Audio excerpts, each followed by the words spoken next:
Bom, eu acho que já entrou todo mundo que estava na sala de espera. Vou primeiro dar uns recadinhos para a gente poder começar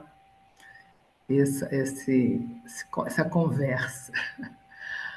Bom, primeiro eu queria dizer para vocês que é para ficar todo mundo de câmera fechada e microfone fechado, tá? Que foi um pedido da organização. E dizer também que toda a nossa comunicação vai ser pelo chat. Então, quando vocês quiserem fazer pergunta, comentário, qualquer coisa, escrever no chat. E aí nós temos uma amiga nossa, a Laís, que vai estar nos bastidores organizando essa conversa, tá?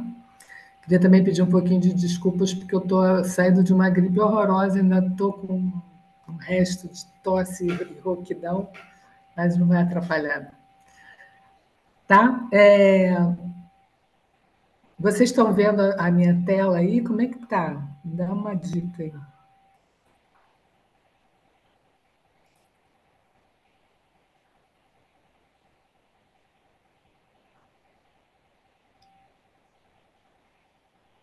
Estão enxergando?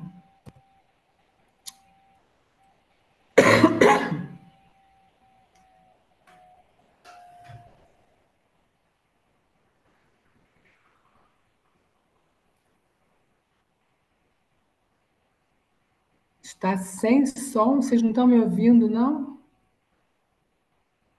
Tudo certo. Vendo a tela, então tá bom. O áudio, tem gente que a maioria está ouvindo, então não é problema daqui, tá? Então vamos começar a pedir de novo para fechar, Francisco, se você puder fechar o teu vídeo, todo mundo fechar o microfone, tá? Para a gente começar.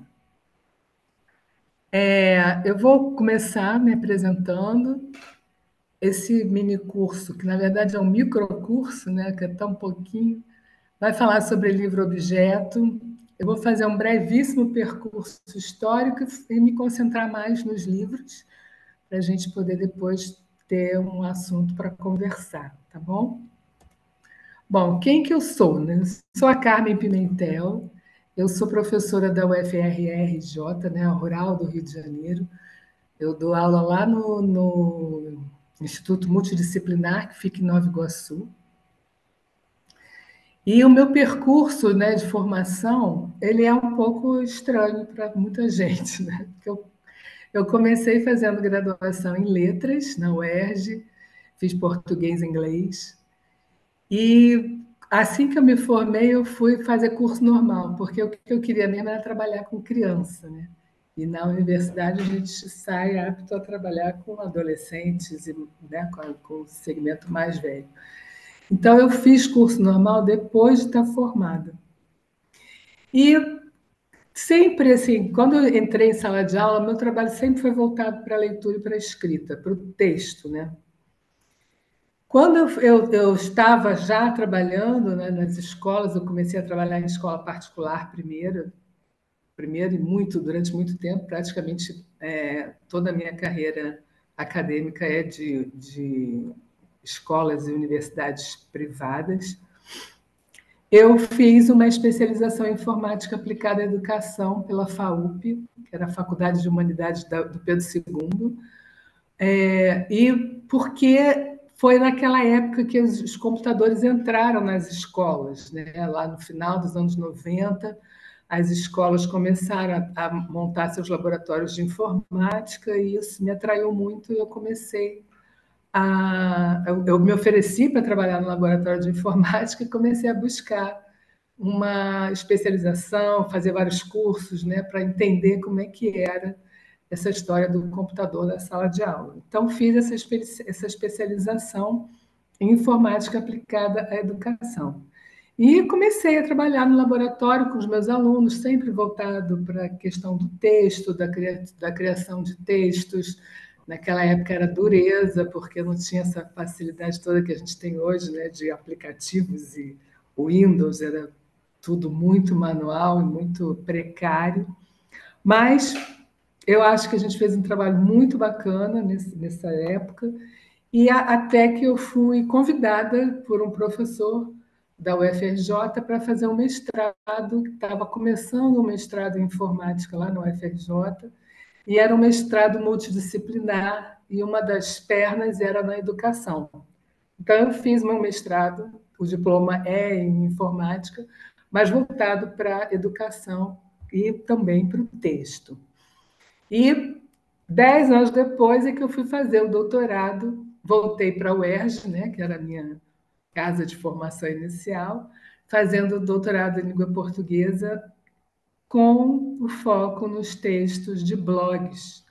Isso foi em 2000, a minha defesa foi em 2010, quer dizer, eu trabalhei de 2016, 17 até 2010 com blogs de escrita pessoal, que era muito comum naquela época. Na verdade, era uma coisa que estava começando a aparecer, essa ferramenta, né, o blog, e as pessoas escrevendo muito sobre si, né, diários. Né?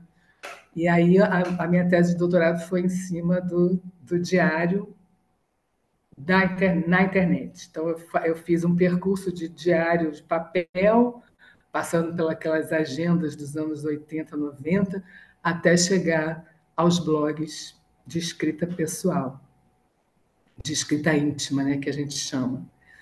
E voltei e fiquei na sala de aula trabalhando com informática, texto, essa coisa toda. Né? Até que um pouquinho antes da pandemia, 2018, eu entrei para uma especialização em literatura infanto-juvenil na Universidade Cândido Mendes, porque isso sempre foi a minha grande paixão, foi literatura infanto-juvenil, não é à toa que eu sempre trabalhei texto na sala de aula, né, com todos esses alunos. E aí foi assim uma experiência muito interessante, porque nós tivemos professores que eram escritores, ilustradores, né, foi um período assim riquíssimo. Os alunos também eram escritores, ilustradores, né? Então, o meu trabalho final foi sobre o livro objeto, porque foi uma aula com um professor que é, né, editor, que trouxe alguns livros que me encantaram, e eu falei, é isso que eu quero estudar, é isso que eu quero pesquisar e tal. E de lá para cá é o que eu tenho estudado mesmo, mergulhado com vontade, até chegar agora ao pós-doutorado, que eu estou fazendo lá na PUC de São Paulo, com a supervisão da professora Diana Navas, que eu conheci num dos congressos que eu participei apresentando trabalhos, né? E ela fazia já uma pesquisa com livros objeto. E estou terminando, na verdade, oficialmente já terminei, mas esse minicurso faz parte ainda desse estágio pós-doutoral que eu fiz ao longo desse último ano em literatura e crítica literária. E em termos de pesquisa, né, eu hoje participo de 3 grupos de pesquisa, né, uma louca, mas é assim que a gente vive. E 2 deles lá na UFRJ e um que eu entrei, me engajei nesse pós-doutorado na PUC de São Paulo. Então, eu sou pesquisadora no Vários, que é um grupo que estuda variação e uso da língua, e que trabalha com 2 línguas, espanhol e português. Né? Eu estou na linha de português com ensino de língua materna. E aí eu oriento alunos voltados para texto, novamente, né? E agora, mais fortemente, com essa preocupação com a literatura infanto-juvenil na escola, porque eu me enxergo assim, né? Espero que não esteja falando muita bobagem, mas, na verdade, lá na Rural mesmo, o curso de letras não aborda nada de literatura infanto-juvenil. E são alunos que estão se formando professores de língua portuguesa e que deveriam estar também a par dessa literatura infanto-juvenil. Afinal de contas, eles vão pegar alunos desde 10 anos de idade até 18, né?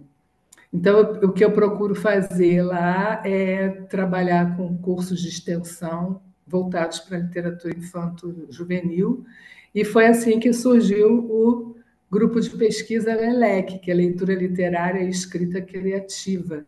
Esse grupo de pesquisa, eu sou a líder, né? Eu que criei esse grupo, que vem de um grupo de estudos chamado GEDAI, que significa Grupo de Estudos em Escrita Digital em Ambientes Interativos. Foi um grupo que surgiu a partir de uma demanda de alguns alunos que queriam estudar e pesquisar as fanfictions. Então, a gente começou a trabalhar com fanfictions que eram fruto de leitura literária, então, muita fanfiction baseada em Machado de Assis, no próprio Harry Potter, e os alunos pesquisam essas fanfictions fazendo essa comparação, né? Não é bem comparação a palavra, mas esse link com o cânone, né? Com a literatura clássica, e foi um grupo que cresceu muito, e aí eu resolvi transformar esse grupo de estudos num grupo de pesquisa,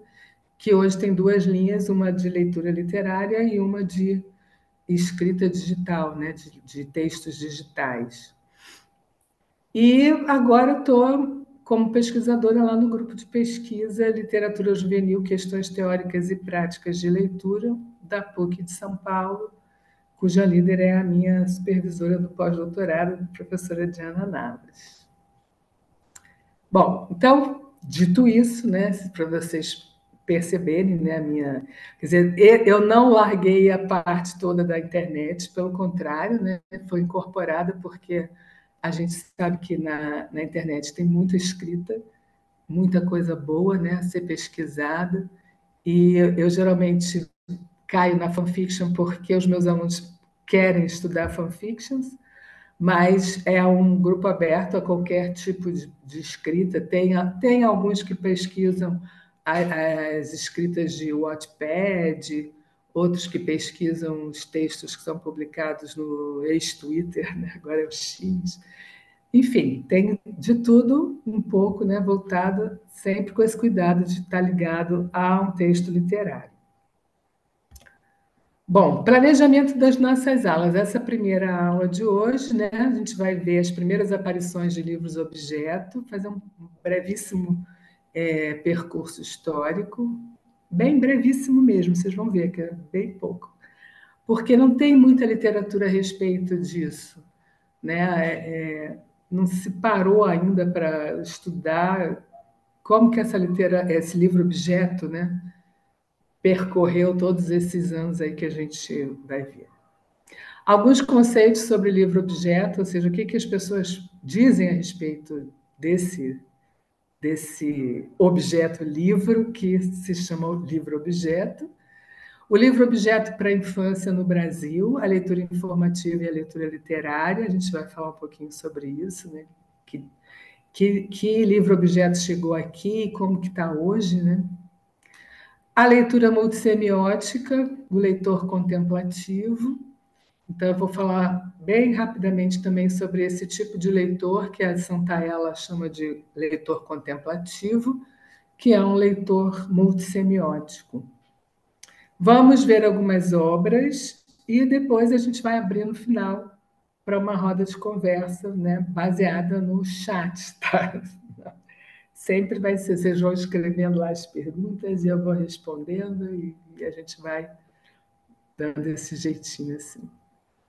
E no segundo dia, que é quinta-feira, a gente já vai ver o livro Objeto para jovens e adultos leitores. Então, hoje a gente vai ficar mais na parte da literatura mais infantil, né? E na próxima aula mais de literatura juvenil, literatura para adulto, enfim.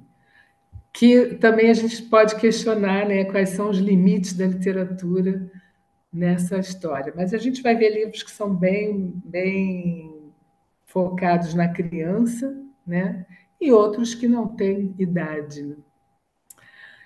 Vamos falar um pouquinho sobre livro-objeto e livro de artista, né? O que os autores estão chamando de livro de artista, e a gente já vai ter visto o que eles dizem sobre livro-objeto, fazer uma comparação, olhar alguns livros de artista para a gente entender essa diferença, né? Que eu considero que existe, né?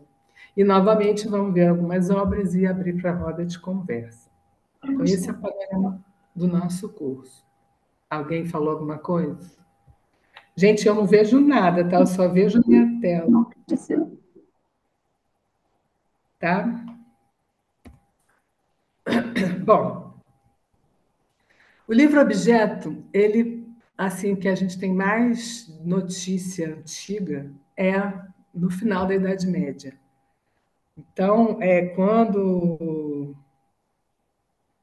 Então, olha lá. Então, desde o final da Idade Média já se tem notícias de livros objeto que eram feitos para a área da medicina, né, e da religião.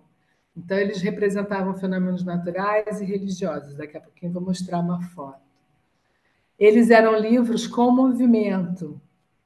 Então, como eles queriam atrair o leitor, né, para as informações que eles tinham, eles usavam recursos que a gente hoje tem, né, de pop-up, de roda, para poder trazer o que eles queriam, né? A interação física com o leitor. Então, tinha virar a aba, destapar partes ocultas, puxar tiras, girar círculos, desde a Idade Média, além do virar as páginas. Então, olha lá, algumas imagens. Essa da esquerda é de um livro chamado Calendário, não vou ler o Carmen, nome dele. tá Ah, parado no slide 4. Você tem que mexer nele. mas o Tem que que que eu clicar tenho que nele. fazer? Não, você é só a tela que você tá vendo Eu estou vendo do já. seu. Ah, É só você mexer para baixo. Você ir para o slide 5. foi? Não, ainda tá no 4. Gente, eu não sei o que fazer. Acho que eu vou começar. Foi agora, tá no Foi, 6. sim. Foi. Mas está na tela cheia ou está no Não, mas PowerPoint deixa normal? assim, Carmen, é melhor. Assim? Sim. Aparecendo tudo? Se eu mexer aqui, não melhora? Onde é que tem aqui? Porque o que eu estou fazendo é apertar aqui embaixo na tela cheia e aí não vai? Não anda é isso? Não, mas tá aparecendo, Carmen. É o slide 6 que você tá, né? Ah, eu não sei qual é o número. É o que tem duas imagens. É esse mesmo. Então, a primeira imagem é um livro com aquelas rodinhas que você vai rodando e eles vão mostrando algumas coisas de calendário, né? Tem as datas, como é que você vai botar ao mês, o ano, sei lá, como é que eles organizavam isso para ver alguma coisa relacionada a calendário. É um livro de 1476, foi publicado na Itália. Então, né, com quase 800 anos de tradição, publicações com páginas dobráveis nasceram como máquina filosófica, evoluíram a manuais científicos e sobrevivem nos nossos dias muito populares entre as crianças, jovens e adultos. Essa segunda imagem é do Manual de Anatomia Catoptrum Microcosmico de Johann Hemelin, publicado em latim em 1619. Não sei se vocês conseguem ver, mas tem uma pinça abrindo a janelinha para poder enxergar dentro do corpo humano como é que era. Então, essas janelinhas se fecham e é uma figura de um homem. Quando você abre a janelinha, vê lá dentro, né, ou como eles achavam que era o corpo humano lá no século XVII. Mudou?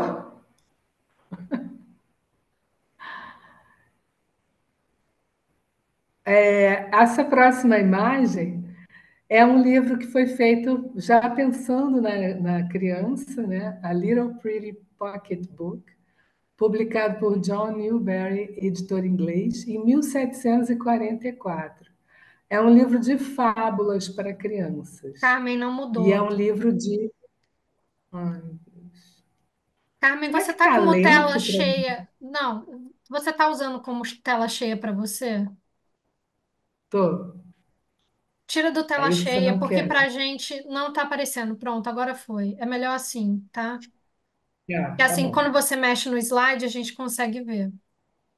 Tá. Então, esse é um abrir janelas também, né? Dobraduras que abrem e vão mostrando algumas figuras que aumentam, que ampliam. E embaixo o texto escrito, né, lá do século XVIII. Né? Esse outro é chamado Le Grand Cirque International, obra produzida pelo ilustrador e contista alemão Lothar Meggendorfer. Foi publicado em 1887 em Paris. Ele é uma caixinha que, quando abre, vai desmontando e monta o circo em forma, né, de picadeiro, né? É o circo redondinho. Em cada parte dessas é uma cena do circo, né, com os personagens que saltam também, né, como pop-up. Então, lá do século XIX, né, já também pensando na criança, mas com esses recursos, né, de livro-objeto. Então, o que é, né, esse livro-objeto? Qualquer livro é um objeto, né? É o objeto físico, que é o resultado da materialidade das ideias do autor, do ilustrador e do editor. Então, tudo que o autor imagina na cabeça, ele materializa no livro de alguma forma, ou pelo texto, ou pela ilustração, ou pela parte de dobraduras, né? Junto com o ilustrador e o editor, tudo isso vai se transformar numa materialidade. Então, o texto, mais a ilustração, mais o projeto gráfico, vão formar essa subversão do modelo tradicional de livro, né, de só virar as páginas, num novo suporte, ou num novo elemento que é tridimensional, que vai envolver o material, o literário, o contextual e muito mais ainda na contemporaneidade, porque os recursos gráficos hoje são muito mais facilitados do que naquela época da Idade Média. Provavelmente aquele livro tinha um, dois, três, ou somente uma mesmo, um livro publicado por conta da dificuldade que era publicar um livro desse jeito, né? Hoje em dia tem um pouco mais facilidade, os livros objetos são publicados com mais facilidade, tiragem maior, né? Principalmente os que são publicados lá na China. E existe um diálogo constante entre literatura e técnica, com os aspectos verbais e visuais, na tridimensionalidade. Né? Então, o livro-objeto sempre trabalha com essa ideia da tridimensionalidade, que é uma coisa que sai da dimensão de dois, né? Da dupla dimensão, que é da folha do papel. Né? E também tem no livro-objeto a dimensão lúdica, que é o que mais encanta as crianças, os jovens e os adultos também. Né? Que é a questão da surpresa quando abre uma página e pula um objeto, né? A questão da curiosidade, porque abrir uma janelinha e encontrar alguma coisa que a gente não estava esperando, mexendo com a imprevisibilidade também, a exploração de múltiplas possibilidades e as possibilidades de releituras e redescobertas, que é uma característica muito forte na criança. Né? Então, ele se torna um entretenimento artístico-literário, quando o literário está caminhando junto com essa parte artística, e aí a gente vai também voltar nisso mais adiante. Eu trouxe aqui alguns conceitos, né, alguns autores que discutem os livros-objeto, e também para a gente perceber como é que eles andam em sintonia, né? Desde lá de 2007, com a Linden, né? com a Sophie van der Linden, naquele livro Para Ler o Livro Ilustrado. Ela já dizia que os livros-objetos são objetos híbridos, situados entre o livro e o brinquedo. Correspondem aos objetos que se assemelham aos livros ou livros que acolhem um objeto em 3 dimensões. Então, aqui a gente já vai ver que alguns autores consideram o livro-objeto como um livro-brinquedo. Inclusive, a terminologia às vezes se confunde como livro-objeto, livro-brinquedo, livro-jogo, mas existe uma sutileza ainda de diferença que a gente vai ver mais adiante nesses outros autores e também no que eu vou trazer para vocês verem. Né?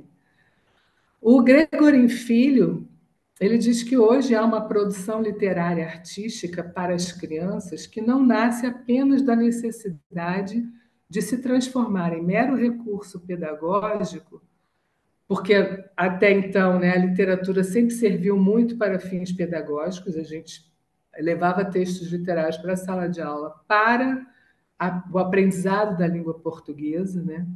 Então ele está falando de uma época que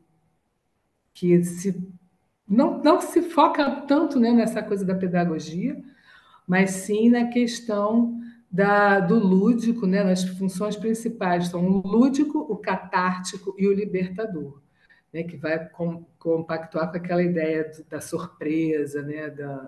Da imprevisibilidade, além do cognitivo e do pragmático, já que visa preparar o indivíduo para a vida num mundo repleto de diversidade. O autor ressalta ainda a linguagem híbrida dos livros infantis. Então, novamente, né, a ideia do híbrido, que a Linden já falava, objetos híbridos, o Gregorin vai compactuar com ela nessa ideia do hibridismo, né, desse objeto que junta diversas linguagens. A Margarida Ramos, que é uma portuguesa lá da Universidade de Aveiro, que também é pesquisadora de livros-objeto, de livros de imagem. Ela vai dizer que o livro-objeto constitui-se verdadeiro entretenimento artístico multissemiótico, explorando a tridimensionalidade, o som, as cores, os tipos de letras, ampliando imageticamente as informações trazidas pelo texto escrito, bem como sua literariedade. Então, o que me chama a atenção aqui na Ramos é ela trazer a ideia da literariedade, porque, como nós vamos ver daqui a pouquinho, muitos livros-objeto que chegaram ao Brasil nos anos 80, né, no boom da literatura infantil, eles não tinham preocupação com a literariedade. Eram livros brinquedo, né, que não é à toa que alguns autores chamam ele de livro brinquedo. A preocupação era de trabalhar vocabulário, trabalhar as cores, né? Trabalhar os sentidos, mas sem se preocupar com a literatura em si. Né? Navas, que é a Diana Navas, que é da PUC de São Paulo, ela faz um trabalho de pesquisa junto com a Ramos também, e vai dizer que o livro-objeto constitui-se em um objeto verbo, visual, tátil, sensorial, olha aí todos os sentidos, né? E eu costumo dizer que também pode entrar aí o gosto, né? O gustativo, porque muita criança gosta de botar o livro na boca, e o olfato também, porque todo livro tem um cheirinho, né? Dotado de espacialidade, de um caráter escultórico, híbrido, marcado pela interdisciplinaridade e que, justamente em razão dessa natureza, demanda um novo tipo de leitura. Então, o que a Navas traz de novidade aqui nesses conceitos é a questão do leitor. Né? Ler um livro-objeto é diferente de ler um livro só de passar página. Né? E o que ela chama aqui de interdisciplinaridade é justamente essa questão da multissemiose que a Ramos já estava apontando, porque vai trabalhar com as diferentes linguagens, né? O texto escrito, o texto de imagem e o texto tridimensional, nessa construção que ela mesma fala do caráter escultórico. E aí eu trago os quatro aqui juntos, só para a gente ver as palavras que eu destaquei. Claro que, no meu ponto de vista, né, são as que eu acho que é importante de discutir aqui. A questão do hibridismo, né, que a Linden traz, e da tridimensionalidade, que vai aparecer de novo lá na Ramos, e aí o hibridismo vai aparecer também no Gregorin, né? O Gregorin, eu destaquei o lúdico, o catártico e o libertador, que para mim é um fator muito importante no livro objeto, até para os adultos, né, os livros que são hoje editados para adultos, uma leitura mais adulta, que também trazem esse aspecto lúdico, né, e cartático para o leitor. E na Ramos eu destaquei o multissemiótico, a tridimensionalidade também, e a literariedade. E na Navas, a espacialidade, que vai conversar com essa tridimensionalidade, né? E a questão do novo tipo de leitura. Então, eu acho que são assim, as palavras que se destacam nesses quatro conceitos, porque eles realmente modelam o que o livro-objeto é, de fato, né? É um objeto tridimensional, híbrido, multissemiótico, e que, quando é na a literatura junto, cresce muito mais, né? Valoriza mais e faz com que a gente tenha um novo tipo de leitura e, portanto, na escola, um novo tipo de ensino de leitura também, né? Uma formação de um leitor mais atento para essas questões da multissemiótica. Para fechar os conceitos, eu trago a Romani, que ressalta. Desculpa. A Romani, ela é da área da arquitetura. Ela estudou arquitetura e hoje ela é professora lá no Rio Grande do Norte, da Universidade Federal do Rio Grande do Norte, na área de design. E eu acho muito legal porque as pessoas que são da área de design estão produzindo muitos livros-objeto. A gente vai ver na próxima aula, quando a gente for ver essa literatura mais jovem adulta, né? Como a produção está fantástica, né? E a maioria dos livros são feitos por designers, né? Que estão abraçando essa questão da literatura, do livro, né? E é muito legal. Então, a Romania, esse trecho que eu trouxe aí é da dissertação de mestrado dela, que ela fez em design do livro-objeto. Então, ela vai dizer, né, que é comum encontrar na literatura infantil experimentações gráficas com frequência na categoria de produção de livros-objeto, como potencialidade do uso do papel, a viabilização do pop-up, do lift-up e do flap, entre outros recursos que permitem agregar valor para o cenário da literatura infantil. A criação de livros-objeto possibilita novos conceitos por meio de instrumentos que provocam o leitor a olhar o livro sob uma nova perspectiva visual. Livros-objeto que estimulam das crianças aos adultos. Eu achei muito interessante isso, porque ela é da área da arquitetura, né, e está com esse olhar cuidadoso, né, para a literatura infanto-juvenil e adulta, e preocupada com essa ideia da produção do livro-objeto. Ela depois fez doutorado e no doutorado ela trabalhou com livros-objeto para os deficientes visuais. É bem interessante também a tese dela, né, sobre esse aspecto. Bom, aí eu trouxe aqui algumas categorias de livro-objeto que não se esgotam aqui e que variam de autores para autores, né? Mas eu trouxe para a gente ver como que é vasta, né, essa possibilidade multissemiótica dos livros objeto.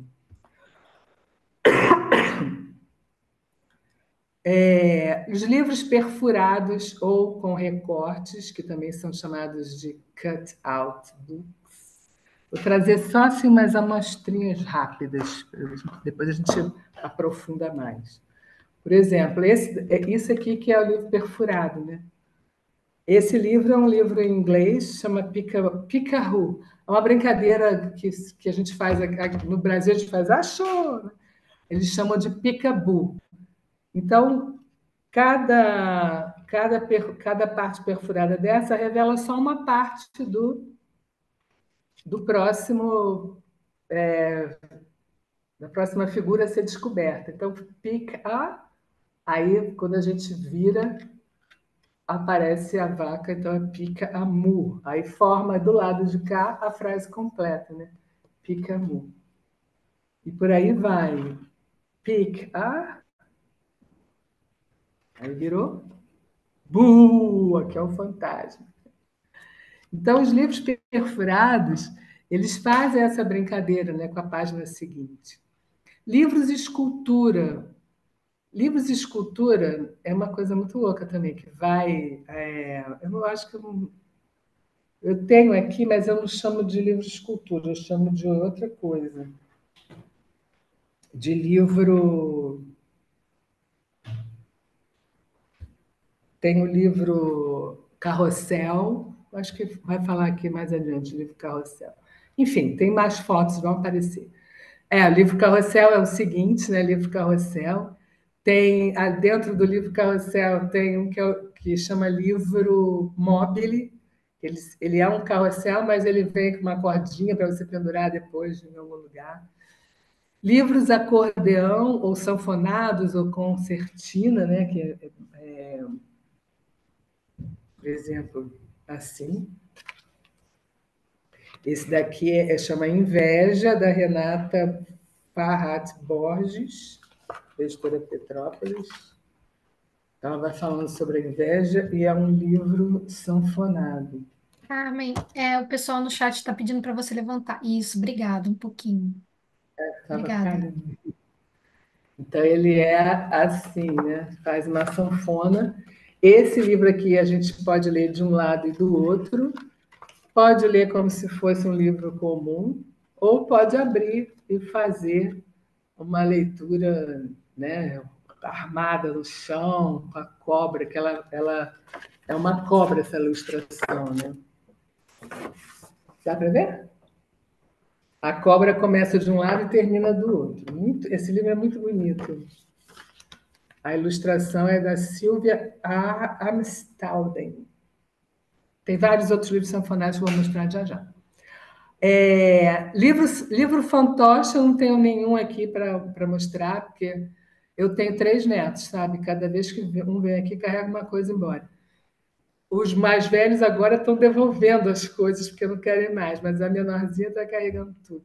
Mas o livro fantoche é um que vocês já devem ter visto, tem uns buraquinhos com umas luvinhas, aí você enfia, aí alguns são personagens, outros é só para brincar com os dedos, enfim.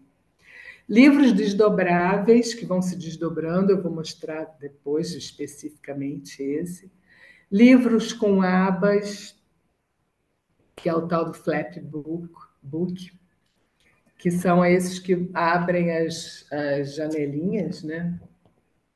Ou assim, ou assim para o lado, né? Como é esse da Angela Lago, que vai revelar alguma coisa quando vai ler. Livros com objetos. Então, livros com objetos, também tem vários aqui.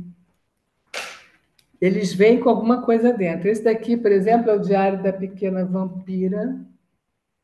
É um livro daqueles que a gente não sabe quem foi que fez, porque é traduzido pela editora e a editora não se preocupa muito com essas coisas.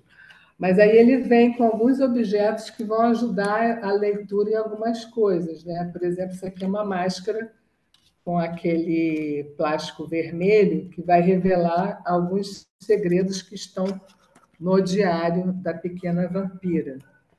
Então, ele é cheio de objetos ao longo dele, né? Por exemplo, aqui tem um textinho em código, e aí o óculos revela essa imagem, não sei se vocês estão vendo aí, que é uma caveira, né?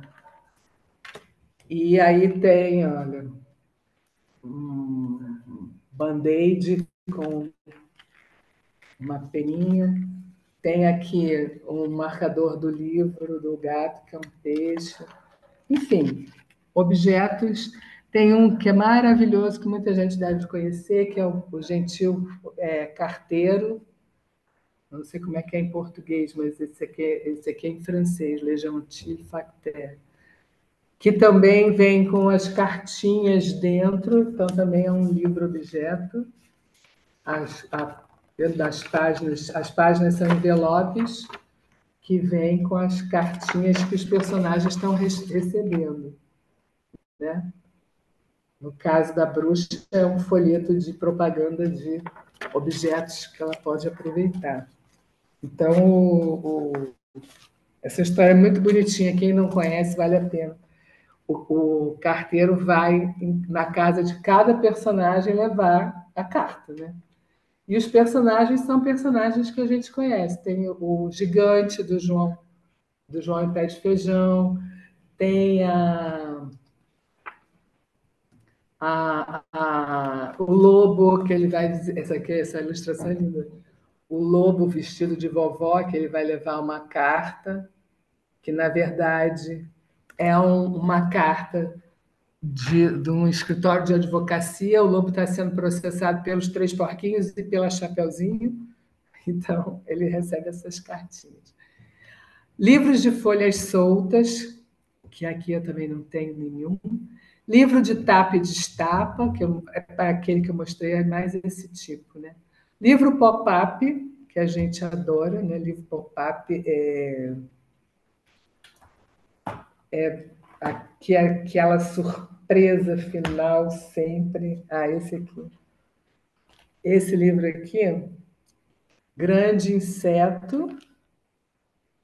Ele é um livro que vai falar. É um livro de vocabulário, não é um livro literário, né? Então, por exemplo, essa página aqui, ele fala que tem inseto de casca dura e tem inseto mole.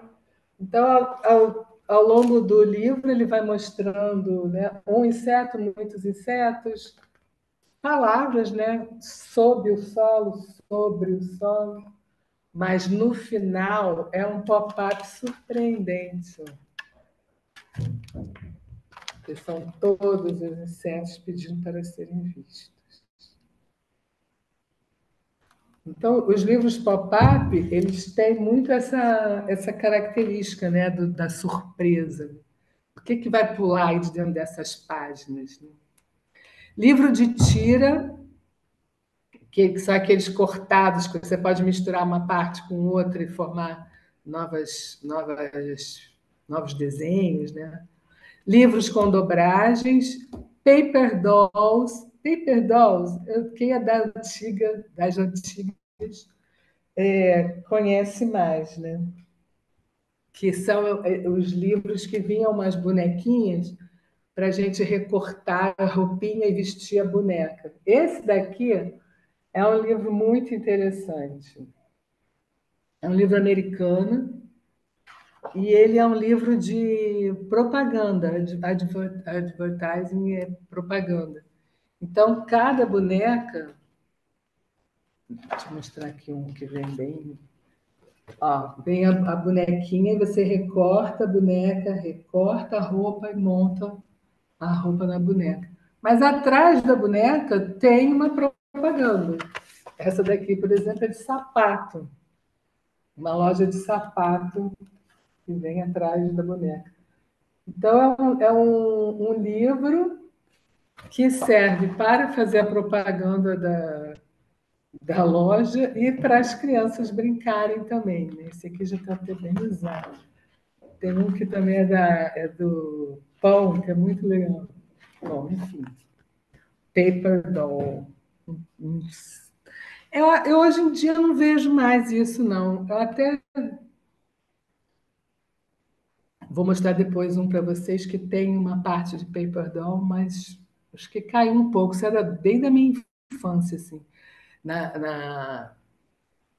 Eu me lembro que vinha no jornal, não era no jornal, na revista, não sei, tinha uma página que era dessas bonecas para recortar. Aí vou mostrar agora para vocês alguns exemplos, né? Esse livro, o livro com um buraco, ele é do Hervé Touillet. O Hervé Touillet, ele é francês, ele faz muitos livros objeto. E alguns foram traduzidos, né, para o Brasil.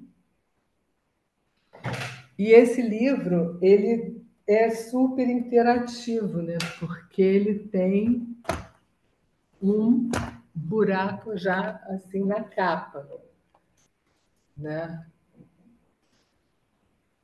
Aí vem uma advertência no final, divertida também, né, que ele fala que, atenção, esse livro contém um buraco que não pode ser vendido separadamente.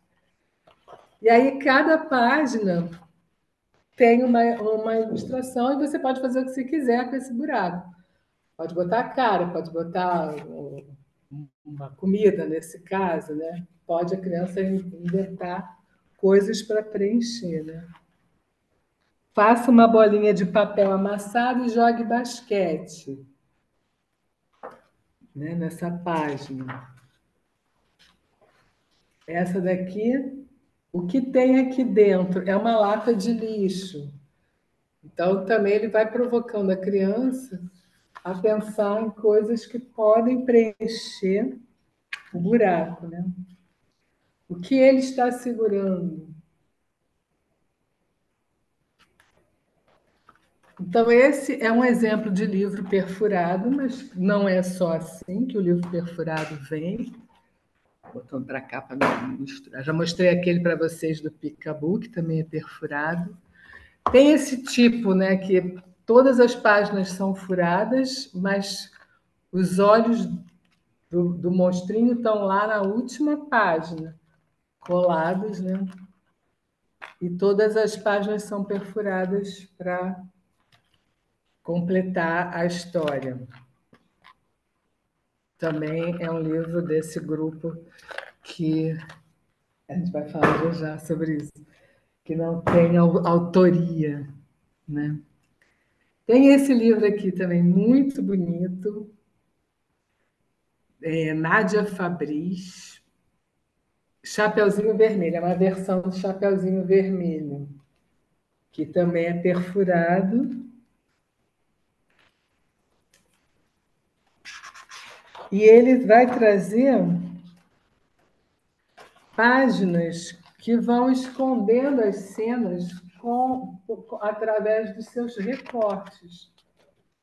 Então, não sei se dá para vocês perceberem isso, né? Aqui ela aparece depois a imagem completa. Essa daqui, por exemplo... Não, essa não.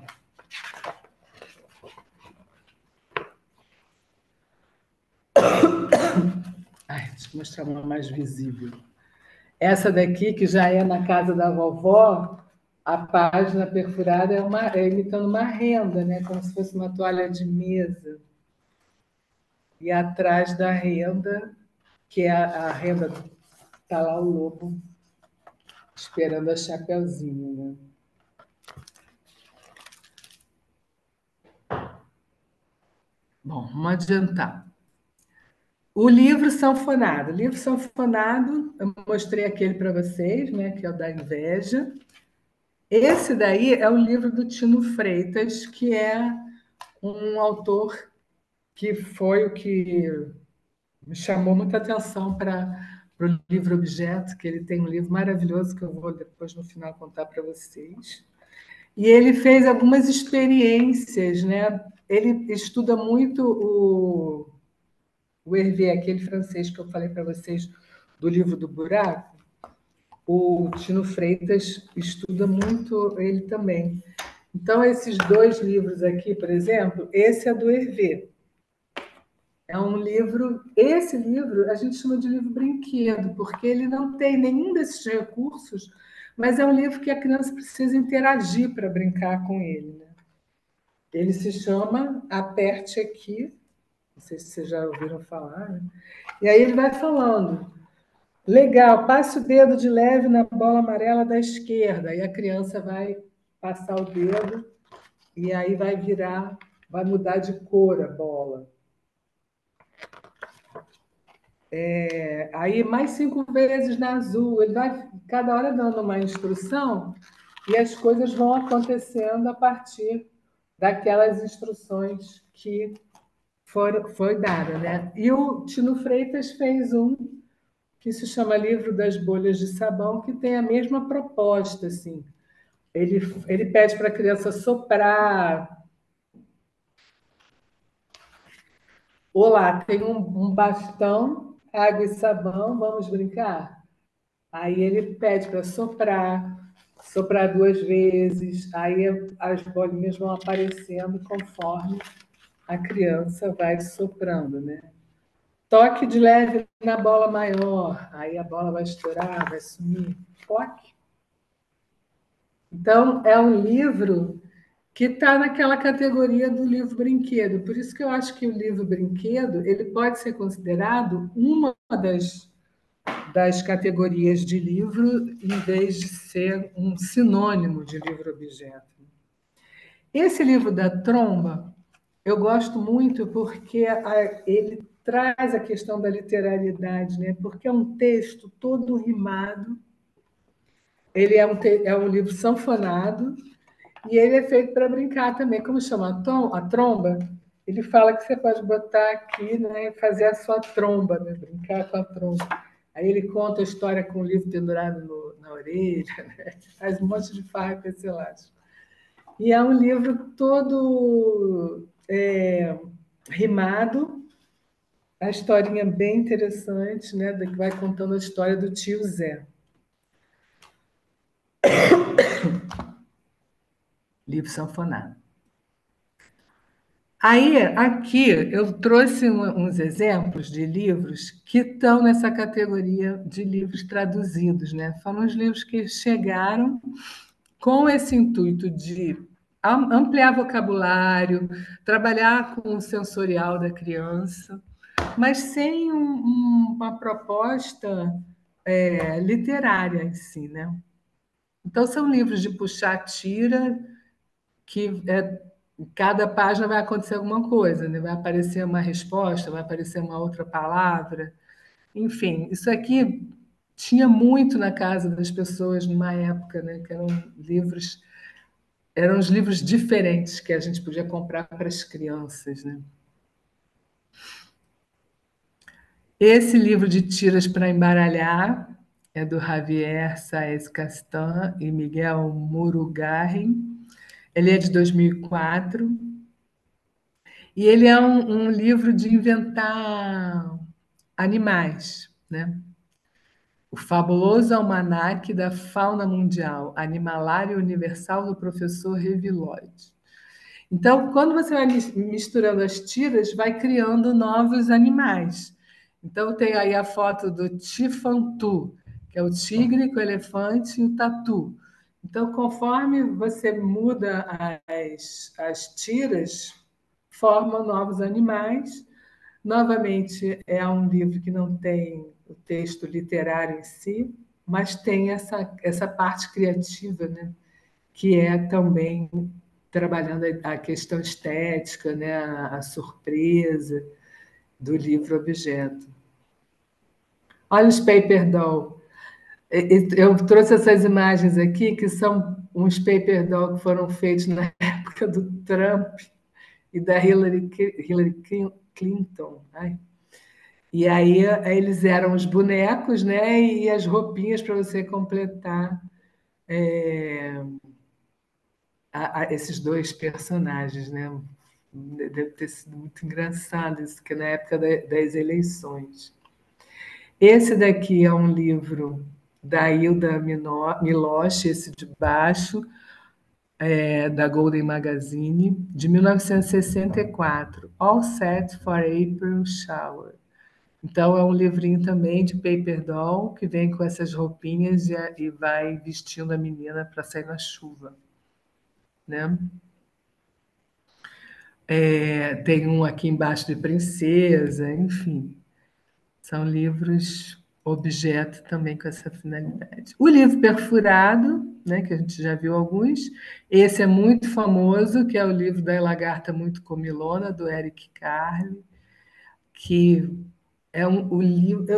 Olha, eu não sei se ele é o mais, mas ele é muito traduzido e não sei como é que chama, reeditado em diversos formatos. Ele tem grande, pequeno, médio, tem milhares de objetos que foram feitos a partir desse livro. Tem até um artigo de uma pesquisadora que ela vai falar do que corre ao redor do livro. E ela usa justamente esse livro da Lagarta Muito Comilona, porque não só essa produção toda de livros variados, capa dura, capa mole, né, como essas outras milhares de coisas, de brinquedos, de objetos que foram comercializados, são comercializados paralelamente junto ao livro, né? A gente pode pensar nisso também em relação ao Harry Potter, que tem um acervo de coisas gigantescas também que caminham junto com o livro, né? O livro Carrossel, que eu falei, olha, ele vai se abrindo e montando. Eu tenho um aqui para a gente ver. Chama No Jardim da Meg. Olha, a Meg Antunes está aí, da Lara Jones, da editora Salamandra. Esse já está numa categoria de que o autor foi anunciado, né? Ele é um livro que mistura várias coisas. Ele vai abrindo como pop-up, ele tem a parte de girar. A gente gira aqui, não sei se vai dar para vocês verem. A pipa vai voando lá no céu.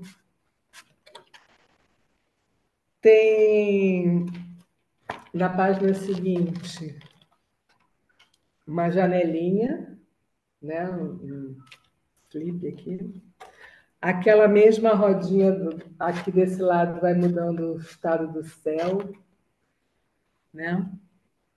E o texto é até simpático. No verão, os amigos brincam até o dia escurecer. Como é bom se balançar e brincar de se esconder. Onde estão a coruja e a quinha? E aí propõe também uma busca pelos. No outono, as folhas caem e se esparramam pelo chão. Sob o abrigo do vento, eles brincam de montão. Olha aquela rimazinha. E no final, você pode abrir o livro todo, amarra aqui, e a gente tem um livro Carrossel com todos os cenários que, na verdade, são as estações do ano lá na fazenda. No inverno, onde mora a Meg, tudo fica branco assim. Cai a neve e tal. Esse é um. E aí pode ficar aberto, né, em cima lá para as crianças brincarem. E aberto assim, ela pode mexer nas partes que são, né, de abrir, de puxar, de rodar. Livro Carrossel.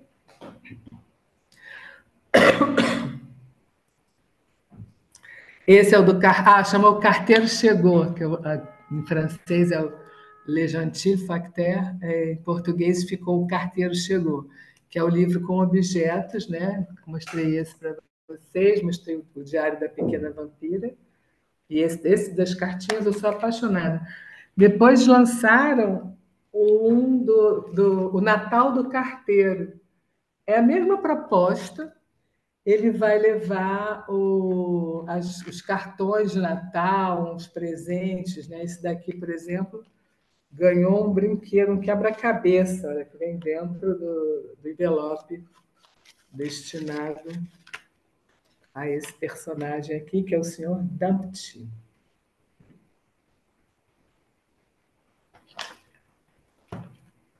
Livro com objetos.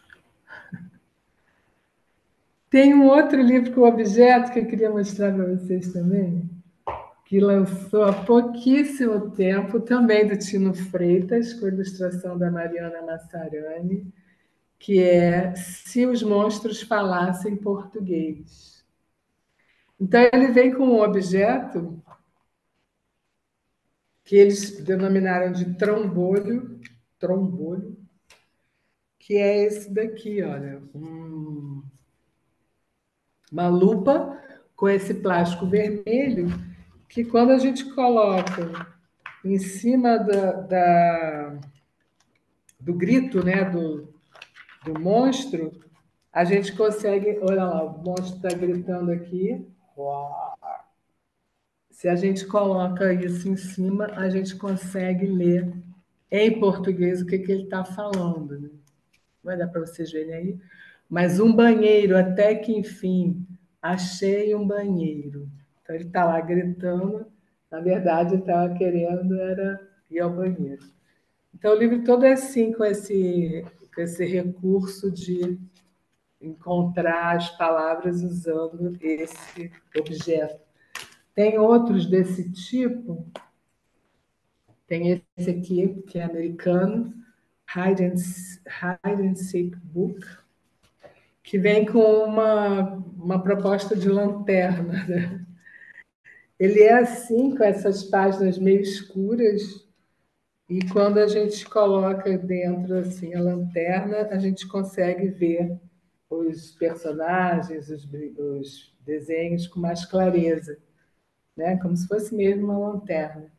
E aí ele vem, cada página anterior vem dizendo o que, que você tem que achar naquela página. É um livro que não tem texto literário, é só um livro de brincar mesmo. E tem esse aqui também, da Alcides Vilaça e do André Sandoval, que chama O Invisível, que é com essa proposta parecida com a do monstro, né? Que a cena a gente vê assim, quando tira o plástico vermelho, a gente vai ver o que estava invisível, né? Tirou o plástico vermelho, aparecem coisas que estavam invisíveis antes para a gente, por conta de estar escondido com esse plástico vermelho. Né? E essa história aqui é bem interessante também, que vai falar de como é bom ser invisível em algumas situações. Né? Não ser visto em casa, não ser visto na escola, na rua, em lugar nenhum.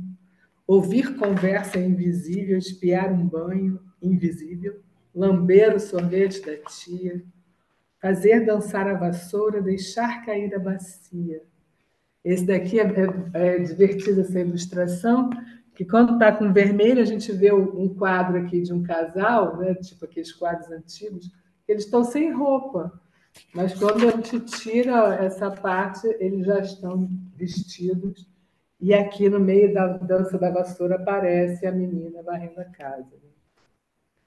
Então é um livro interessante também de ver que está na categoria dos objetos, ele vem com objeto. Esse aqui eu trouxe uma curiosidade mais, né? Não é uma coisa fácil de encontrar. Ele chama livro giratório. Ele ele é inspirado nos livros mágicos ou de enigmas que o Walter Benjamin falava no livro dele, que era. Ele contava umas histórias, né? O Walter tem uns livros dele que ele contava umas histórias, e falava muito desses livros mágicos, que só quando você vai girando é que as palavras vão se revelando e você consegue ler alguma coisa, né? Formar uma frase, formar frases e tal. Então é um livro bem interessante, mas eu nunca vi para vender, não sei onde é que tem. Eu achei esse site, mas não. Usina Ludopoética, mas eu não consegui ver como é que faz para comprar, enfim. Esses são os livros que eu estou considerando como livro brinquedo, que eu mostrei para vocês, né?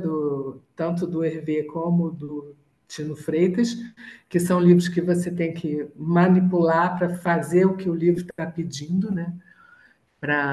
É o aperte aqui, o das bolhas para soprar, enfim. E aí eu trouxe essa questão, né? Os livros objeto para crianças podem ser divididos em informativos e literários, porque é essa discussão que eu tenho feito também, né? Que esses livros, alguns que eu mostrei para vocês, né? Eles não têm nenhuma literariedade, né? A não ser a preocupação com o lúdico. Por isso que muitas vezes são chamados de livro-brinquedo. Quando tem algum texto escrito, é livro é informativo nesse aspecto, né? De trabalhar com o nome das cores, com pequeno e grande, com grande, gordo e magro, alto e baixo, trabalhar com esses opostos, né? Mas sem estar dentro de um texto literário de fato, né? Uma coisa mais para trazer esse vocabulário para as crianças, né? E fora outros que são bem escritos até, mas que também têm esse objetivo de ser informativo. Por exemplo, esse aqui, Livro Sonoro dos Dinossauros. Eu vou ficar devendo o sonoro porque a pilha acabou. Eu não comprei, porque estava tudo já melado, assim, não comprei mais pilha. Mas a cada vez que a gente virava a página, fazia o barulho do dinossauro, né? Então, é um livro pop-up, né, que vai falar qual é o nome do dinossauro, alguma informação sobre ele, e ele ainda tem aqui uma coisa de puxar, né, uma aba, que vai dar informações, mais informações, ficha técnica sobre esse dinossauro. Então, é um livro bem impactante para as crianças que gostam de dinossauro, né? Eles adoram. Eu tenho uma neta de 5 anos que adora dinossauro, sabe o nome de todos eles. Ela fica doida com esse livro, mas esse aqui eu não deixei ela levar, não, que eu queria mostrar. Mas falta botar pilha para fazer ainda o som, né? Então, é um livro que trabalha com essa dimensão, né, da tridimensionalidade, também entra o som. Né? Todas as páginas têm essa ficha catalográfica, essa ficha técnica, e no final os dinossauros lá todos se encontram no quintal para brincar. Né? Então, é um livro que eu costumo chamar de livro informativo. Né?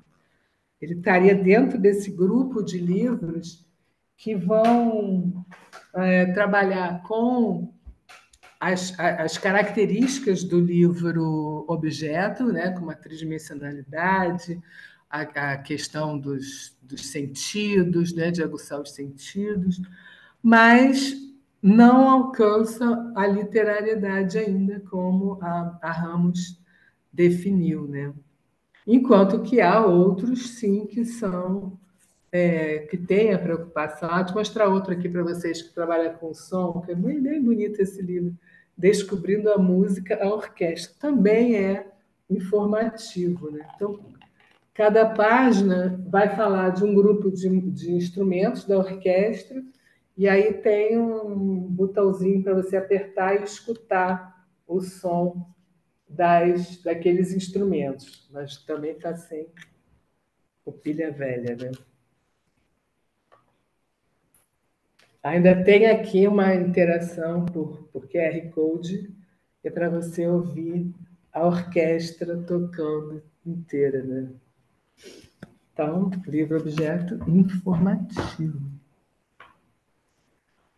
Mas a gente tem livros-objeto que são literários, que se preocupam com esse lado da literariedade, com o texto, né? O texto escrito bem, com uma linguagem, né, elaborada para criança e tal. Não sei se vocês conhecem esse também. Esse é um livro perfurado, The Little Flower King.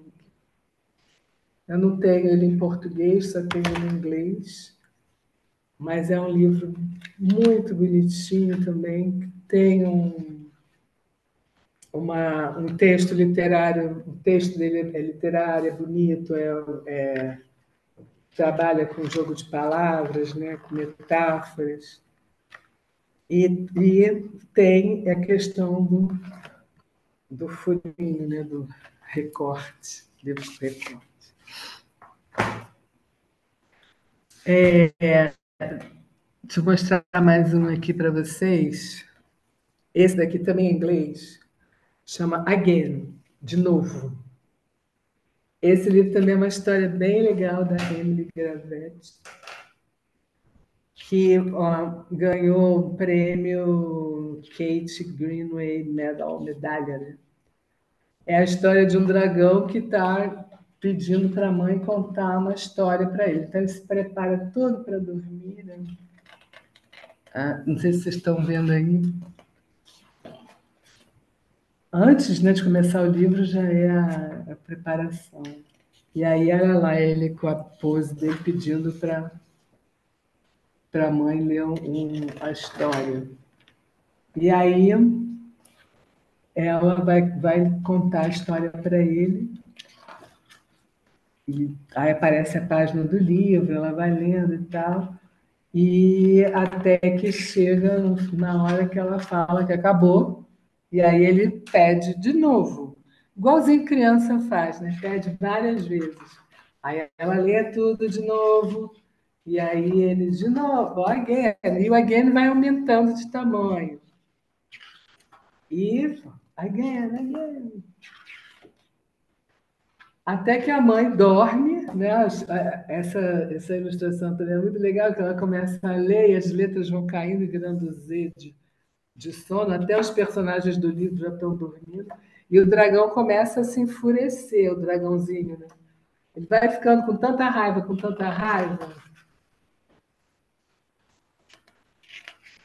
que acaba soltando, again, acaba soltando um fogo que fura o livro, queima, né, o livro, fazendo um buraco. Aí até os personagens fogem do livro porque estão pegando fogo. E é bem.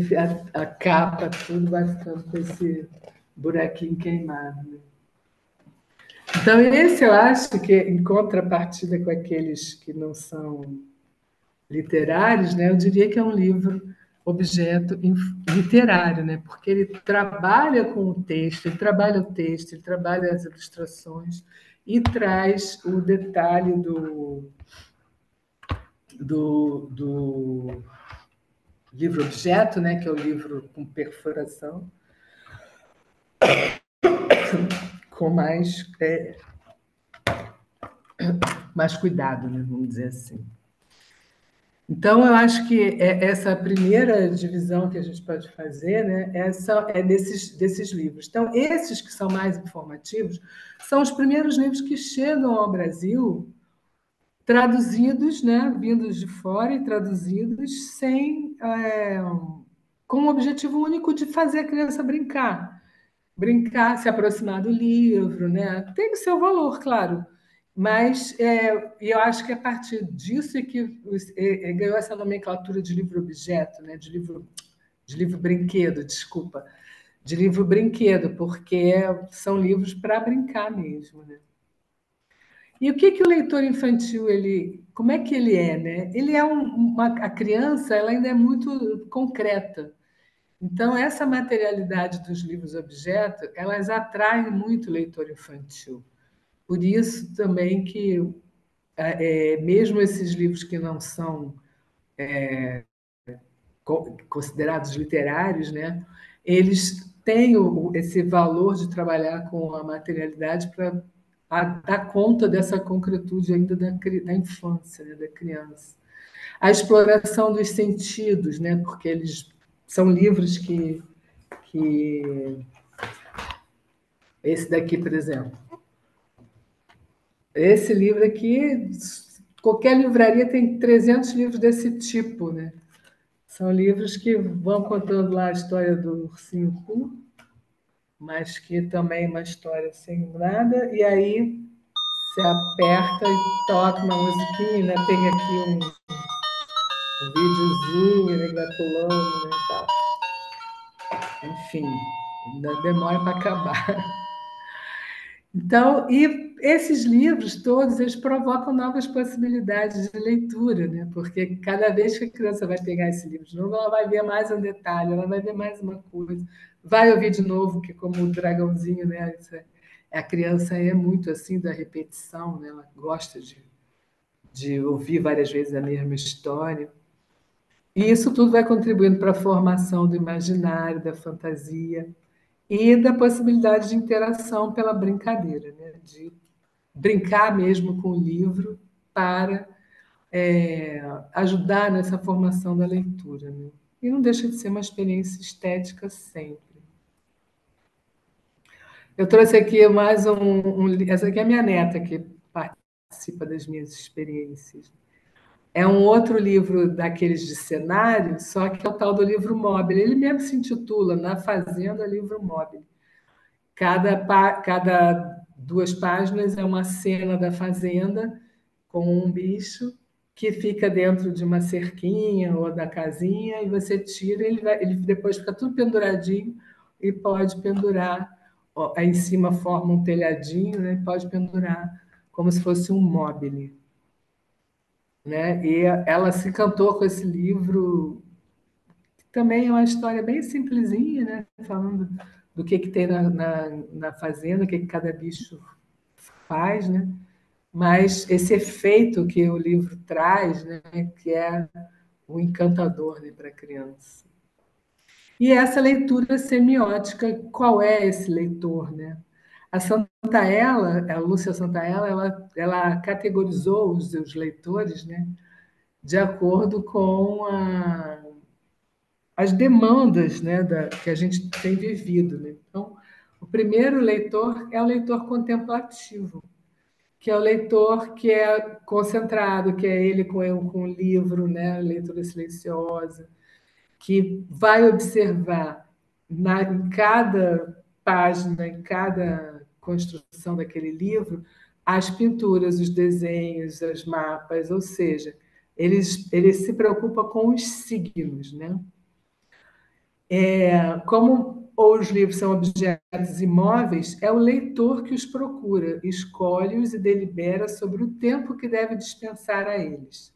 Embora a leitura da escrita de um livro seja sequencial, a solidez do objeto livro permite idas e vindas, retornos, ressignificações. Um livro, um desenho e uma pintura exigem do leitor a lentidão de uma entrega perceptiva, imaginativa e interpretativa, em que o tempo não conta. Então, as principais características que o leitor contemplativo apresenta são a concentração, a reflexão, a percepção, a imaginação e a interpretação. E eu considerei como o leitor ideal dos livros objeto esse leitor contemplativo. Porque os outros tipos de leitores que a Santaella traz são mais ligados ao movimento. Né? Tem o leitor movente, que é o leitor que é aquele que lê os cartazes, lê outdoor, lê tudo ao mesmo tempo à sua volta. Né? É claro que ela vai dizer depois que todos os leitores eles se complementam, você nunca é só um, né? Óbvio. Tem também o leitor ubico, né? Que é aquele que hoje em dia leva as suas leituras para onde ele vai, né? No celular, nos e-readers, né? Nos e-books.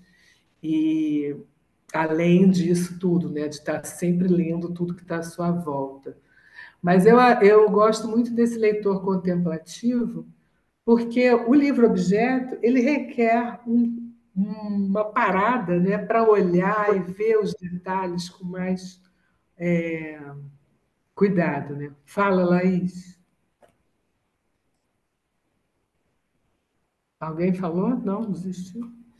E os livros-objeto no Brasil, eles vão aparecer, né, lá pela década de 80, como eu falei, que chegou com esses livros que são traduzidos, importados, né, e traduzidos pelas editoras. Então, em alguns a gente vai ver lá no final do livro, assim, uma ficha catalográfica microscópica, onde vai aparecer o autor, mas não é o destaque, né? O destaque é para o livro em si. E depois, com o tempo, é que os autores brasileiros vão se embrenhando nessa seara nova aí dos livros objeto e criando seus próprios livros, né?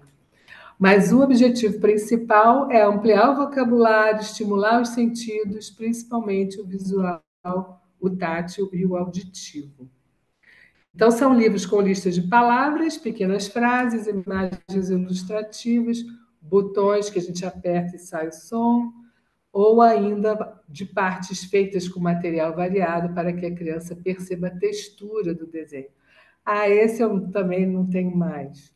Que são aqui, não sei se vocês percebem, se dá para ver, a barriga da Chapeuzinho é de um tecido.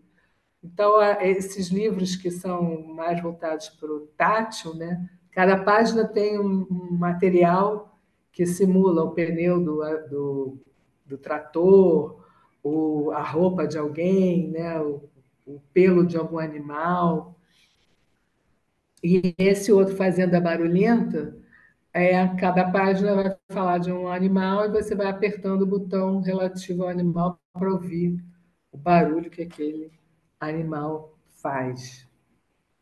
E quando é que tudo isso começa, né? Eu acredito que a poesia concreta aqui no Brasil é o ponto de partida para o livro objeto, né? Quando a gente tinha livros, né, do Haroldo e do Augusto de Campos e do Décio Pignatari, que precisavam ser movidos para poder ler. A poesia ia virando de cabeça para baixo, você tinha que virar o livro, né? Eram os primeiros livros objeto que são feitos aqui no Brasil, né? Com essa proposta da poesia concreta.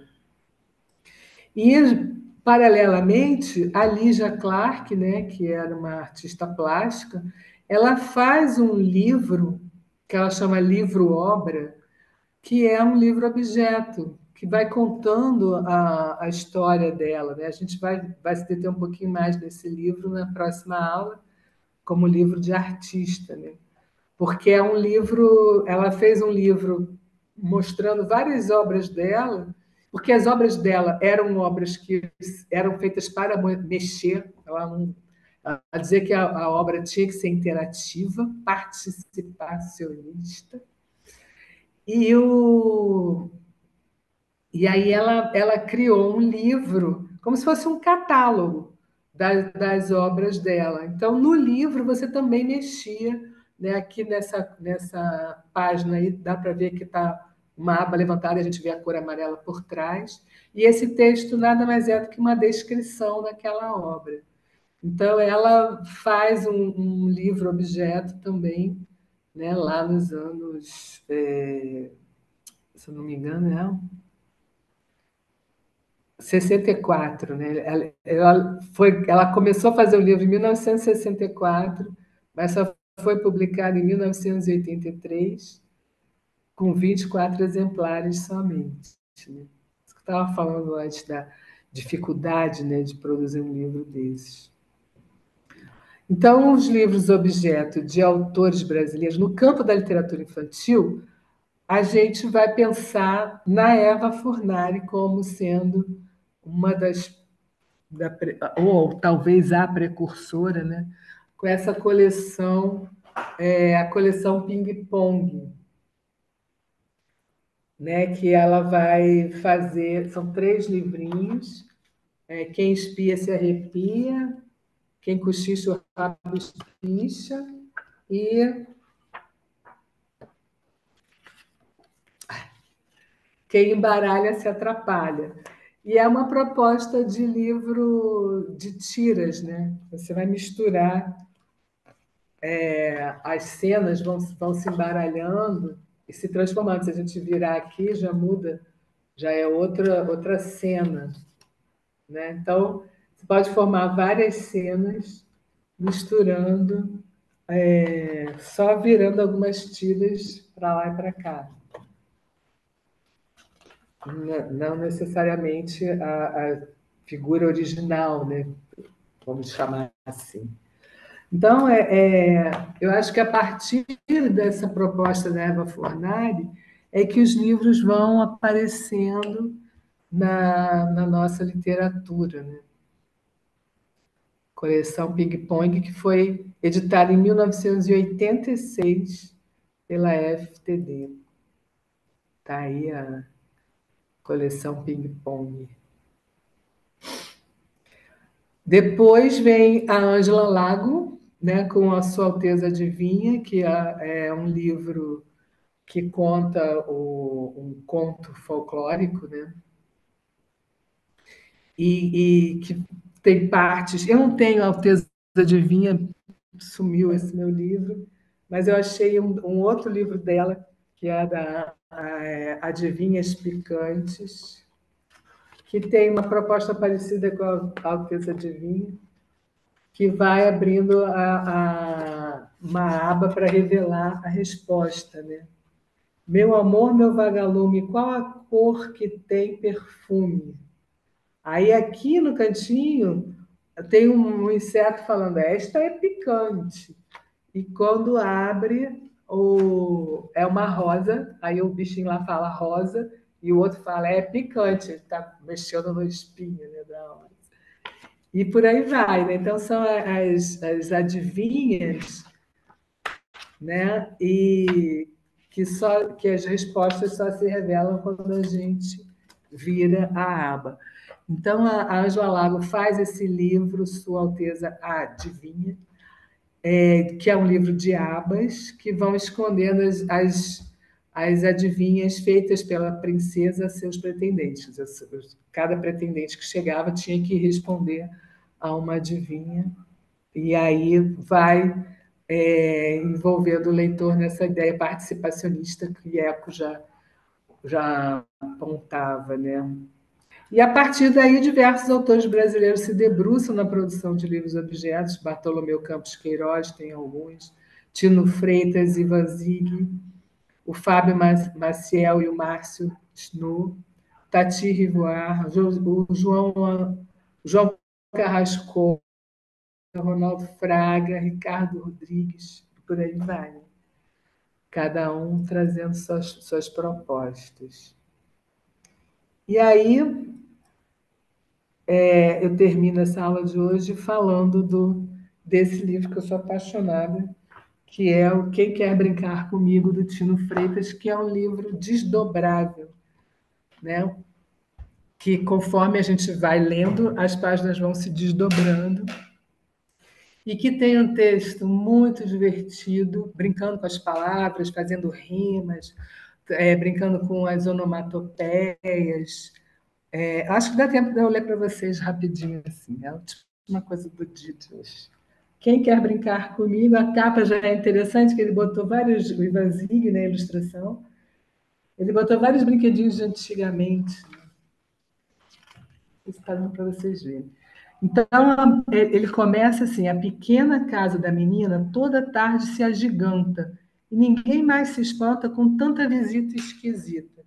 Então, aqui nesse texto, a gente já tem duas pistas sobre como que a história vai caminhar, né? A palavra giganta, ela vem representada aqui na ilustração seguinte por uma lupa, né? E a gente vai ver também como que ela vai se agigantando ao longo do livro. E as visitas esquisitas que vão chegando. Então, são as duas pistas, aí chama de isotopia, né? As duas isotopias desse livro, né? A questão do agigantamento e das visitas esquisitas. Foi assim que aquele dia se encheu de alegria. A menina lia quando, no meio de uma linha, ouviu o som da campainha. Ao abrir a porta, deu de cara com Todd. Sabe quem é o Todd? É um patinho pagode que vira e mexe se sacode. Ele entrou na casa, coçou o peito com o bico, abriu as asas e começou a grasnar. Quen, quen, quen quer brincar comigo? A menina disse, eu quero, e foram juntos se divertir. Mal começaram a brincar, soou a campainha. Quem será que se avizinha? A menina abriu a porta e deu de cara com Salgado. Sabe quem é o Salgado? É um gato danado, folgado e faminto. Ele entrou na casa, deu um bocejo enorme, se esticou todo no tapete e começou a miar. Miau, miau, me autorize a perguntar quem quer brincar comigo? A menina e o patinho disseram: Nós queremos, e foram juntos se divertir. Mal começaram a brincar, soou a campainha. Quem será que se avizinha?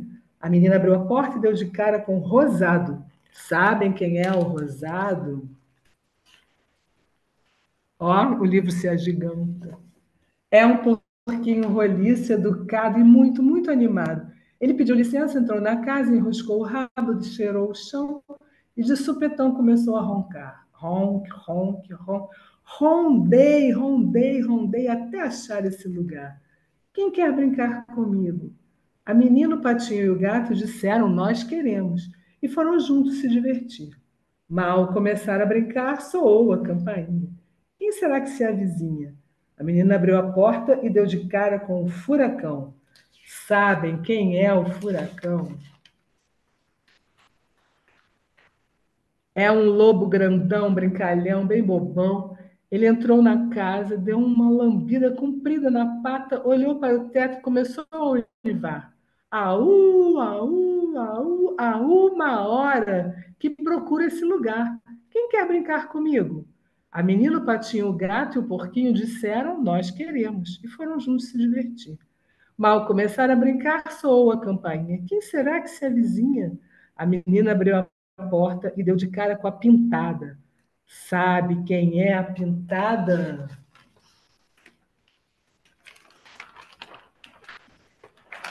Ai, é que não sei se eu vou conseguir mesmo. É uma vaca da pesada, engraçada, apelidada de tonelada. Ela entrou na casa, balançou o chocalho, espantou um mosquito com o rabo e começou a mugir. Mu, mu, muito legal esse lugar. Quem quer brincar comigo? A menina, o patinho, o gato, o porquinho e o lobo disseram: Nós queremos. E foram juntos se divertir. Mal começaram a brincar, soou a campainha. Quem será que se avizinha? Então, essa é uma história assim, que eu acho que é super divertida, que encanta as crianças. Ela lembra um pouco aquelas histórias acumulativas, né, de antigamente, né, que vai juntando e repetindo, né, alguns versos. Chega uma hora que as crianças já estão falando as frases sozinhas, né, de quem será que se avizinha. A ilustração do Van Zig é riquíssima e cheia de intertextualidade. Por exemplo, o porquinho, vocês estão vendo aí, tem as casinhas, aquele brinquedo de casinha no chão, né? Lembrando os três porquinhos. O lobo tem uma cestinha de doces do lado dele, lembrando o Chapeuzinho Vermelho. E essa vaca é uma alusão àquela vaca, aquelas vacas que ficaram espalhadas no Rio de Janeiro, não sei se foram para outros lugares também, que chamava cow parade, que eram vacas estilizadas, né, enormes. Aí o Van Zig botou a vaca vestida, né, de sainha, e ainda tem o leque, que na época que o livro foi lançado, né, nos anos 2011, estava mó moda usar leque, assim, todo mundo brincava com esses leques enormes.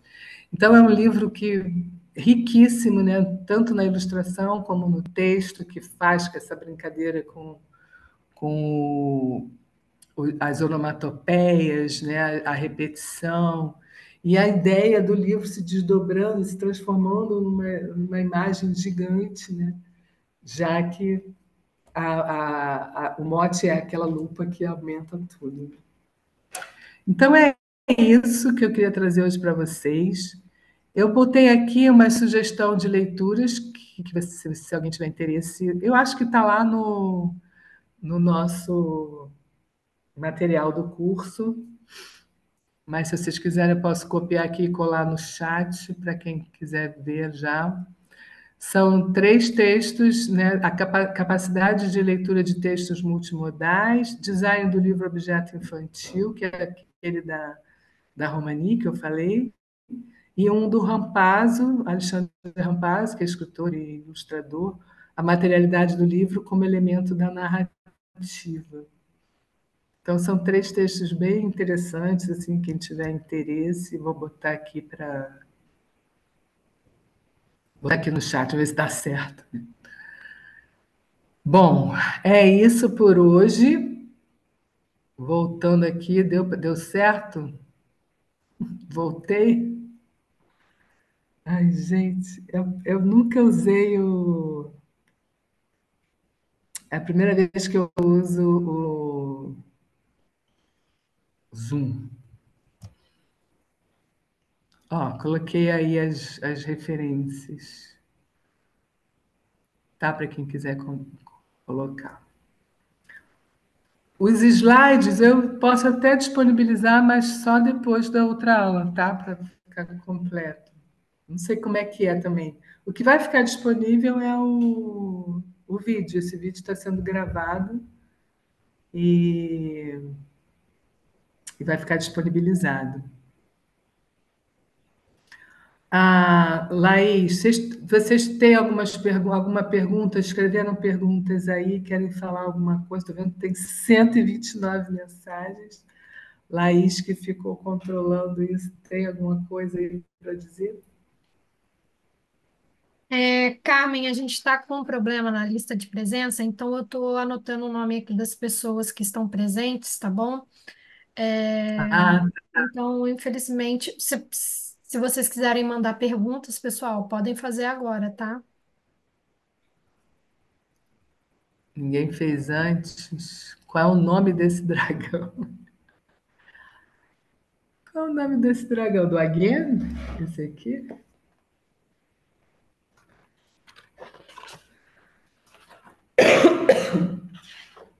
Emily Grave, é da Macmillan.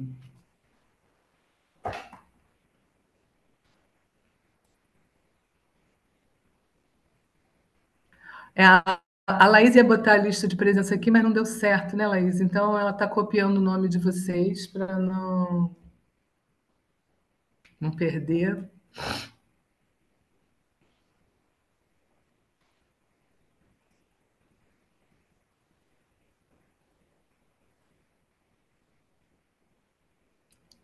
Esse novo link aqui não deu certo também, não, Laís? Tem um novo link da lista de presença. Não, Carmen, a gente está com um problema, tá bom? Ah, então tá.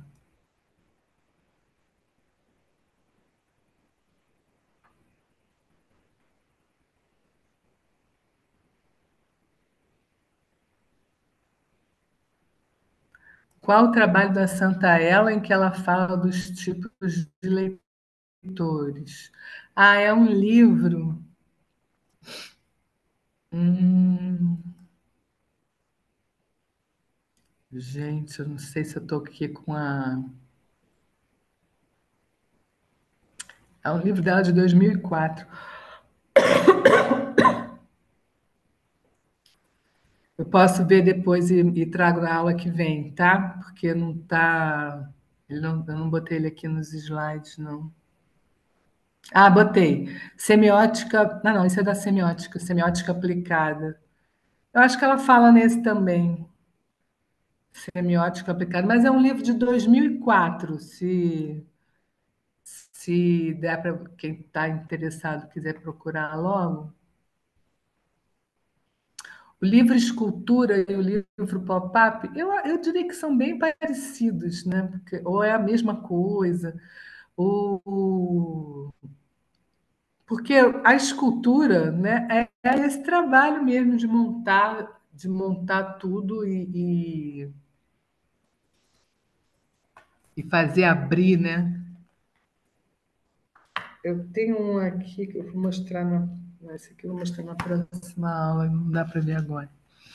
Mas ele não deixa de ser uma escultura, né? Porque o livro escultura ele tem essa ideia do tridimensional. Então, o pop-up, essas nomenclaturas elas são muito questionáveis e muito variáveis também. Cada autor chama como quer, né? Na verdade. A Leila botou como entrar no grupo Jedi. Adorei a proposta. Ah, Leila, no grupo agora chama Leleque, tá? Mas depois a gente pode É só você entrar em contato comigo. Eu acho muito legal ter gente de fora. Que mais? Que é apaixonada por todos os exemplos. São muito legais, né? Eu adoro os livros. Ah, uma boa sugestão, Elisete. Gostaria da lista dos livros. Vou fazer, tá? Que mais? Quero dizer que a aula foi ótima. Não conhecia o termo livro-objeto e achei muito interessante. Ah, legal. É bem interessante eu gosto mais dessa nomenclatura, mas na verdade eu ainda tenho questões a respeito dela, mas é a que tem sido mais usada hoje em dia, né? Livro-objeto. Porque se a gente pensar objeto-livro, já muda tudo, né? Então, pensar numa nomenclatura nova também seria uma coisa diferente. Uma perspectiva muito interessante. Ai, perdi. Para trabalhar com a literatura. A gente costuma ser tão focado naquela coisa tradicional do livro. Não deixa de ser um livro ainda, né? Ainda é um livro. Mas sabe que uma vez me perguntaram, mas você dá esses livros para as crianças? Olha, eu tenho livros aqui que foram dos meus filhos, dos meus netos mais velhos e agora da neta mais nova. Não tem nada rasgado, nada estragado. Eles gostam tanto que, que fica, né? Eles cuidam. A ideia desses livros é também essa, né? De mostrar que é um livro que pode ser bem cuidado, né? Tem uma outra aqui do Guilherme. Já vi definições de livro-objeto em que se dizia que ele era um livro criado com uma intenção estética, se não me engano, de integrar semanticamente texto, imagem e projeto gráfico, é similar ao que você falou. Mas gostaria de saber, um livro ilustrado, sem pop-ups, sem outros recursos gráficos, mais parecido com os livros tradicionais que vemos nas prateleiras, sem ludicidade material, ainda pode ser considerado livro-objeto? Ele não é chamado de livro-objeto, ele é chamado de livro ilustrado, né? Mas tem a mesma proposta da experiência estética, né? Da intenção estética, com certeza, da introdução à literatura, tudo a mesma coisa. Tá? Esse que tem os pop-ups, essa parte tridimensional, é que a gente tem chamado de livro-objeto. O livro que é só ilustrado, sem a tridimensionalidade, é chamado de livro ilustrado, livro-álbum, tem esses nomes. Tá? Mas a proposta dos dois é justamente desenvolver esse lado estético, né? Essa experiência estética no leitor, porque faz parte, né, da formação do leitor também. Então, quanto mais atrativos a gente tiver, né?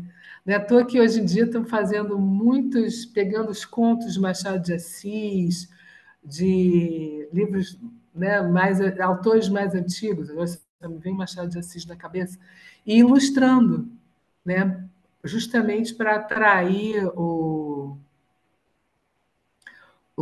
leitores diferentes, tá?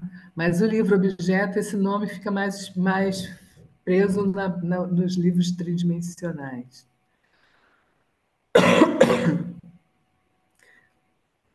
Navegar no ciberespaço perfil. Esse livro, Matheus achou. Navegar no ciberespaço, o perfil cognitivo do leitor imersivo. Lúcia Santaella, 2004. Ela vai falar desses 4 tipos de leitores. Hoje em dia ela tem um livro mais atual que ela já cita um quinto leitor também, né? Mas, na verdade, né, ela faz essa divisão de como se fosse um recurso didático, para a gente perceber como é que a gente lida com a leitura. Mas a pessoa hoje, do século XXI, ela é uma mistura de todos esses leitores, né? A gente está lendo o mundo inteiro, o tempo inteiro, com todas essas, né, essas imagens, pensando sempre naquilo de que o texto hoje em dia tem um conceito muito mais amplo do que antigamente a gente falava texto, só pensava em texto escrito, hoje uma imagem é um texto, um filme é um texto, um jogo de luzes é um texto, enfim, tudo é texto, tudo que a gente consegue ler, decodificar, interpretar, compreender é texto, né, hoje em dia. Então é importante ter essa ideia, né? O Ida e Volta do Juarez Machado estaria em qual categoria? O Ida e Volta, se eu não me engano, é um livro sem texto, né? É um livro de imagem, é um livro ilustrado, sem texto, né? Hoje em dia. É muito bom. Livro, imagem e circular. Olha, a Marília respondeu para você. É porque é difícil essa história da gente classificar os livros, né? Objetos livro a gente usa na biblioteconomia, mas usa ele também livro-objeto? Agora eu fiquei na dúvida da sua fala. Eu perdi quem era. Você diria que a materialidade do livro se constitui como uma escrita não verbal?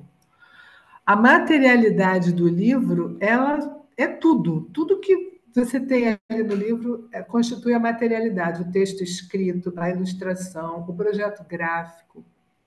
E a gente usa hoje uma terminologia que é materialidade narrativa, porque isso tudo também conta uma história.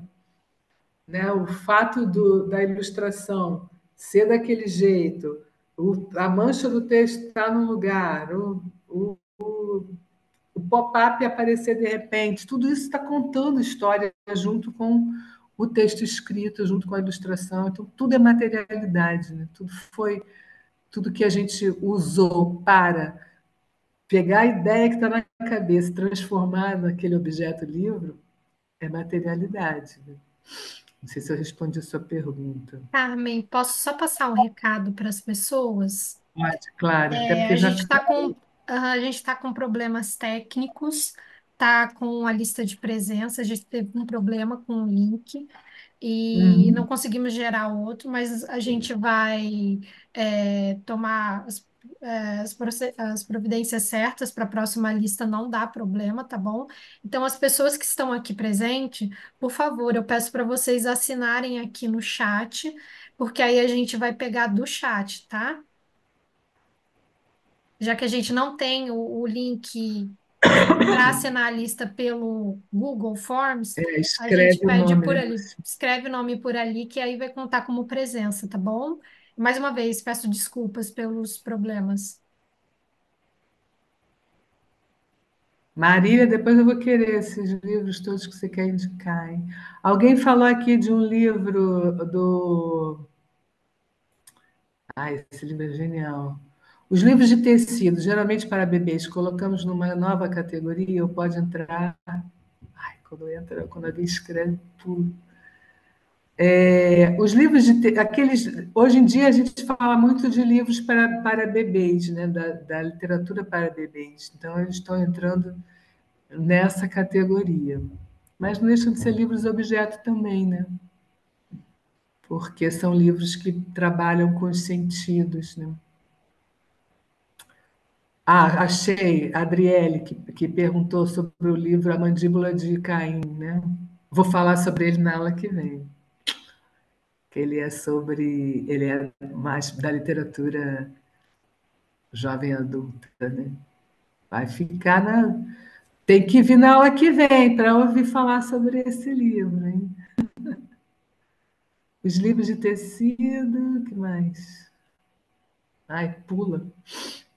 Ah, você fala de texto como equivalente a discurso. Ah, essa é uma discussão enorme, né? Ah, alguns autores usam texto e discurso quase como sinônimos. Né? Eu costumo falar assim, bem simples, simplesinha, dizendo que o discurso está na nossa cabeça. E quando a gente faz o texto, ou oral ou escrito, a gente materializa aquele discurso. E então, no fundo, vai ser a mesma coisa, mas quando está materializado esse discurso, ele vira o texto, né, de alguma forma que a gente queira que aquele texto se concretize, né? Objeto livre a gente usa na Bíblia. Ah, já falou, já li isso. Acho que é isso, né, gente? Ah, chegou um último aqui. Bartleby, o escrivão. Não, não vi. Não é para criança. Considerando uma ampliação da definição de Lilly, ele chega a ser considerado um livro ilustrado, dada a intenção com a materialidade dele. Imagino que possa ser chamado também de livro-objeto. Eu não conheço, tá, Guilherme? Se você tiver aí, traz na aula que vem que a gente vê.